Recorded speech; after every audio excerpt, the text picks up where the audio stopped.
Bismillahirrahmanirrahim. Alhamdulillah, wassalatu wassalamu ala Rasulillah wa ala alihi wa ashabihi wa man tabi'ahum bi ihsanin ila yaumiddin. Ikhwatal iman, lihatlah kebun yang indah ini. Tentu kita akui setiap kita memiliki fitrah senang dengan hijaunya kebun, indahnya kebun.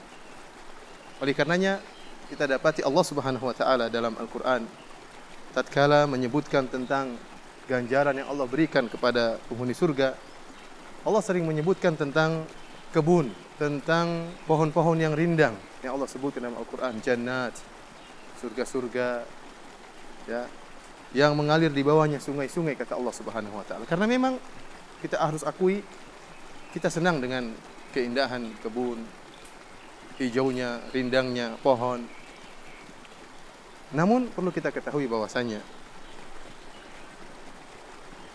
kebun yang Allah siapkan bagi kita di akhirat kelak, taman yang Allah siapkan bagi kita di akhirat kelak bagi penghuni surga, tidaklah sama dengan taman yang sedang kita lihat sekarang ini. Kita sekarang mungkin takjub dengan keindahan taman ini, akan tapi taman ini tidak apa-apanya, tidak ada apa-apanya dibandingkan dengan indahnya tamannya surga. Karena dalam hadits qudsi Rasulullah SAW telah menyebutkan, Allah mengatakan, a'dadtu li ibadiyas salihin ma la ainun ra'at wa la udhunun sami'at wa la khatara ala qalbi bashar.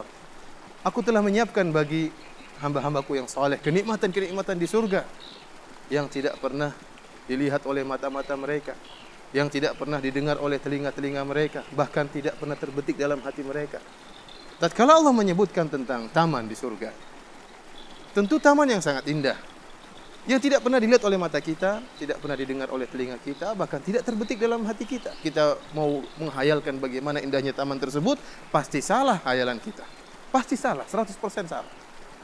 Karena tidak ada bisa dibandingkan antara indahnya dunia dengan indahnya akhirat. Dan bahkan tidak boleh dibandingkan, karena sangat jauh berbeda. Ikhwatal iman, saudara-saudaraku seiman, saya ambil contoh tatkala Nabi SAW menyebutkan tentang ada pohon di surga. Yaitu pohon yang sangat lebat. Kemudian kalau seandainya kata Nabi SAW, yasirur rakib, ada seorang yang naik kendaraan, naik tunggangannya, berjalan selama 100 tahun, berjalan di bawah naungan pohon tersebut, maka dia belum sampai pada ujung pohon tersebut. Dan dalam hadis-hadis yang sahih disebutkan bahwasanya batang-batang pohon tersebut terbuat dari emas. Ini sudah bukti bahwasanya sangat berbeda antara pohon di dunia dengan pohon di surga, antara taman di dunia dengan taman di surga. Allah Subhanahu wa taala menyebutkan juga tentang pohon-pohon di surga tatkala Allah mengatakan, ashabul yamini ma ashabul yamin. Fi sidrin makhdud wa talhim mamdud wa dhillim mamdud wa ma'in maskub. Kata Allah Subhanahu wa taala, dan penghuni surga, apa yang mereka dapatkan wahai para penghuni surga? Fi sidrin makhdud. Mereka ya berada di bawah pohon sidr. Mereka memakan buah-buah sidr.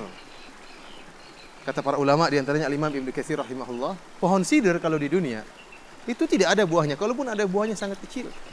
Tetapi di surga pohon sidr tersebut memiliki buah yang bisa dimakan. Wa talhin mamdud, dan juga tentang pohon talah. Yang kata Al-Imam Ibnu Katsir rahimahullah, pohon tersebut talah itu adalah pohon di Jazirah Arab yang hanya digunakan untuk bernaung. Tidak ada buahnya. Pohon berduri, tidak ada buahnya. Tetapi di akhirat kelak pohon tersebut ada buahnya. Subhanallah. Allah Subhanahu wa taala menyebutkan bagaimana bedanya sidr dan talah di dunia dengan sidr dan talah di akhirat. Yang pohon tersebut di dunia tidak berbuah, ternyata di akhirat berbuah. Maka bagaimana lagi tatkala Allah menyebutkan tentang rumman, tentang buah delima, tentang inab, tentang anggur, tentang pohon-pohon yang lain yang di dunia sudah berbuah, bagaimana lagi tentang buah-buahnya di akhirat kelak. Tentunya tidak bisa kita bayangkan. Sekali lagi saya katakan, apa saja yang kita bayangkan di benak kita tentang indahnya surga, pasti salah bayangan kita tersebut. Ikhwatal iman. Bahkan di surga, Allah menghalalkan perkara-perkara yang di dunia Allah haramkan. Sebagaimana telah disebutkan oleh Nabi SAW dalam satu hadis. Nabi SAW mengatakan, man yashrabul khamra fid dunya lam yashrabha fil akhirah. Barang siapa yang minum khamar di dunia, dia tidak akan minum khamar di akhirat. Wa man labisal harira fid dunya lam yalbasu fil akhirah. Barang siapa di dunia, bagi kaum lelaki yang memakai kain sutra, pakai pakaian terbuat dari sutra, maka dia tidak akan memakainya di akhirat. Wa man syariba bi aniyatil fiddah, adh-dhahabi wal fiddah, lam yashrab biha fid dunya wal fil akhirah. Barang siapa yang di dunia dia minum dari bejana yang terbuat dari emas dan perak, maka dia tidak akan minum dengan bejana tersebut di akhirat. Setelah itu Nabi SAW mengatakan, ya, syarabu ahlil jannah, wa libasu ahlil jannah, wa aniyatu ahlil jannah. Kata Nabi SAW, khamar, bir itu adalah minuman penduduk surga, pakaian sutra adalah pakaian penduduk surga, dan bejana emas dan perak adalah bejana penduduk surga. Ini isyarat bahwasanya kita di dunia tidak boleh menggunakannya, tidak boleh minum khamar, tidak boleh memakai pakaian sutra bagi kaum lelaki, karena itu khusus bagi penduduk surga. Ternyata di surga perkara-perkara yang haram dihalalkan oleh Allah Subhanahu wa taala. Kemudian kalau kita berbicara tentang khamar, tentang birnya surga dengan birnya dunia, jauh berbeda. Semuanya berbeda antara dunia dan akhirat, semuanya berbeda. Apa kata Ibnu Abbas radhiyallahu taala anhuma? Laisa fil jannah mimma fid dunya illa asma. Apa yang ada di surga dengan apa yang di dunia yang sama hanyalah nama. Hakikatnya berbeda. Kita berbicara tentang khamar. Allah Subhanahu wa taala menghalalkan khamar di surga, bir di surga. Bahkan Allah membuat sungai yang terbuat dari bir. Anharun min khamrin ladzatil lisyaribin. Kata Allah Subhanahu wa taala, sungai-sungai yang mengalirkan bir-bir, khamar-khamar. Penduduk surga bisa berenang di sungai khamar tersebut. Bukan sungainya seperti ini, bukan airnya seperti ini, tidak. Di sana ada sungai khamar, ada sungai laban, sungai susu, ada sungai madu. Khamar yang sedang kita bicarakan berbeda pula. Kalau kita minum khamar di dunia akan menimbulkan banyak masalah. Kepala kita pening, perut kita sakit, kemudian menimbulkan penyakit-penyakit setelahnya. Kemudian bahkan kita bisa berbicara secara ngawur, bisa melakukan hal-hal yang di luar dari kesadaran kita. Sampai-sampai seorang ahli tafsir menyebutkan bagaimana buruknya perilaku seorang yang setelah minum bir. Ada seorang, dia minum bir. Setelah dia minum bir, kemudian dia buang air kecil. Setelah dia buang air kecil, kemudian dia berwudu dengan air kecil yang tadi dia, air kecilnya sendiri. Kemudian setelah dia berwudu dengan air kencingnya, kemudian dia berkata, Alhamdulilladzi adhaba annal adza.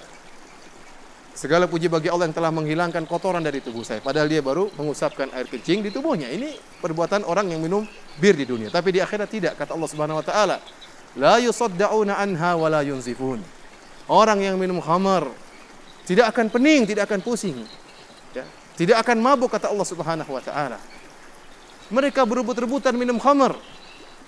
La lagum fiha wa la ta'thim. Sama sekali mereka tidak mengucapkan kata-kata yang sia-sia setelah minum khamar. Bahkan tidak mengucapkan kata-kata dosa.